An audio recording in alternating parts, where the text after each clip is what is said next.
تو ہمارے عرف میں جو سر پر کلپ لگانا ہے یہ عورتوں کے ساتھ مخصوص ہے، لہٰذا اس میں عورتوں کی مشابہت ہے، اور نبی کریم علیہ الصلوۃ والسلام نے مردوں کو اس بات سے بڑی سختی سے منع کیا ہے کہ وہ عورتوں کی مشابہت کریں، اور عورتوں کو اس بات سے بڑی سختی سے منع کیا ہے کہ وہ مردوں کی مشابہت کریں۔ چنانچہ صحیح بخاری کی حدیث ہے کتاب اللباس کی، یہ صحیح بخاری میرے ہاتھ میں موجود ہے،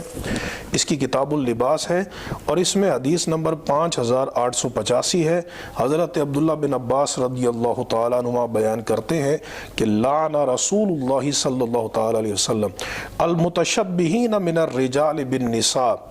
فرمایا کہ رسول اللہ صلی اللہ تعالیٰ علیہ وسلم نے ان مردوں پر لعنت کی ہے کہ جو عورتوں کے ساتھ مشابہت اختیار کرتے ہیں، والمتشبہات من النساء بالرجال، اور نبی کریم علیہ السلام نے ان عورتوں پر لعنت کی ہے کہ جو مردوں کے ساتھ مشابہت اختیار کرتے ہیں۔ اس کے تحت علماء نے بیان کیا ہے